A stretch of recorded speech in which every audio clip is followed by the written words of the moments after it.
हर रात की तरह आज भी देर रात घर पहुंचा। हमेशा से कोई भी गलत आदत न होने के कारण कॉलोनी में कोई भी मुझे देर रात आने पर गलत नज़र से नहीं देखता था। मैं हमेशा इस बात को लेकर गर्व करता था कि लोग अपने बच्चों को मेरी उपलब्धियों का उदाहरण देकर अच्छा पढ़ने लिखने की सलाह देते हैं। खैर, यही सब सोचते हुए मैंने अपनी चाबी से घर का दरवाज़ा खोला। हालांकि मुझे पता था कि जब तक मैं घर नहीं पहुंचता तब तक दीप्ति को नींद नहीं आती थी, पर मैं अपने 5 साल के बेटे चिंटू को नींद से नहीं जगाना चाहता था। दरवाजे की हल्की सी आहट पाकर दीप्ति हमेशा की तरह कमरे से बाहर आई। तब तक मैं मुंह हाथ धोने बाथरूम की तरफ जा चुका था और हमेशा की तरह दीप्ति खाना गर्म करने किचन में चली गई। हर रोज़ ऐसा ही होता था। सुबह घर से निकलने के बाद हमारी मुलाकात रात को खाने पर ही होती थी। दीप्ति को इस तरह की जीवन शैली से कोई प्रॉब्लम नहीं थी। एक हाई क्लास सोसाइटी में अपनी साख बनाने के लिए हर किसी को इस हद तक की मेहनत करनी पड़ती थी। चिंटू सो गया? खाना खाते हुए मैंने दीप्ति से पूछा। हाँ, काफ़ी देर से आपका इंतज़ार कर रहा था, लेकिन फिर इंतज़ार करते करते ही सो गया, दीप्ति ने शिकायत भरे लफ्ज़ों से कहा। लेकिन हर बार की तरह मैंने मुस्कुराकर बात को टाल दिया। अगली सुबह रात को देर से आने के कारण हर रोज़ सुबह देर से ही उठता था, लेकिन जब तक मैं उठता तब तक चिंटू स्कूल चला जाता था। चिंटू की हमेशा शिकायत रहती थी कि मैं उसे कभी बाहर घुमाने नहीं ले जाता और शायद इसी बात को लेकर वो मुझसे नाराज़ हुई था। हमेशा की तरह मैंने उठकर दीप्ति को आवाज़ लगाई और बाथरूम में घुस गया। थोड़ी देर में ही दीप्ति नहाने के लिए गर्म पानी ले आई।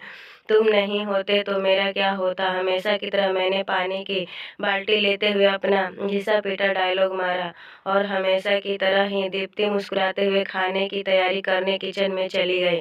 खैर, ऑफिस के लिए तैयार होकर जब मैं डाइनिंग टेबल पर आया तो चिंटू मुंह फुलाए बैठा था। क्या बात है जनाब, आज स्कूल नहीं गए? मैंने प्यार से चिंटू के बालों पे हाथ सहलाते हुए बोला। आज संडे है, चिंटू ने गुस्से भरी आवाज़ से कहा। काम की भागदौड़ में मैं इतना भूल गया था कि आज संडे है और आज दिन में मैंने चिंटू के साथ मूवी जाने का प्रॉमिस किया था, लेकिन आज तो मुझे क्लाइंट मीटिंग के लिए ऑफिस जाना था। मुझे ऑफिस जाता देख चिंटू को अपना मूवी प्लान खतरे में पड़ता दिखाई दे रहा था और शायद इसीलिए वो मुझसे गुस्से से बात कर रहा था। पापा, आप 1 घंटे में कितने पैसे कमा लेते हो? अचानक चिंटू ने पूछा। चिंटू ने पहले कभी इस रवैये से मुझसे बात नहीं की थी। शायद गुस्से में उसने ऐसा कह दिया।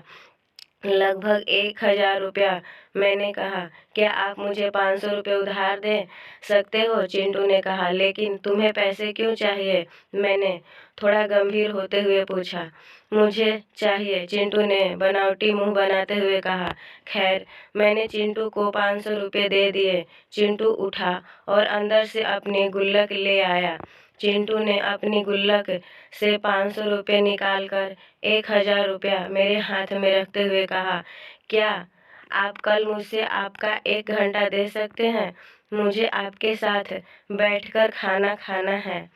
बहुत बिगाड़ रखा है तुम्हारी मम्मी ने तुम्हें। चिंटू की इस हरकत पर मैंने गुस्से से चिंटू को एक थप्पड़ लगाते हुए कहा। आज ऑफिस जाते हुए मेरे मन में बस यही सोच रहा था कि इस भागदौड़ भरी जिंदगी में क्या सब कुछ खरीदा जा सकता है। हालांकि मैं भी तो चिंटू को यही सिखा रहा था। कहानी का तर्क यही है कि परिवार के लिए पैसा कमाने की चाह में हम परिवार को समय देना ही भूल जाते हैं। जिंदगी में सबके बीच में तालमेल बिठाकर चलना ही समझदारी है। आशा करती हूँ कि ये कहानी आप लोग को पसंद आई होगी। कहानी पसंद आई हो तो वीडियो को एक लाइक कर दीजिएगा। चैनल पर नए हैं तो चैनल को सब्सक्राइब कर लीजिए।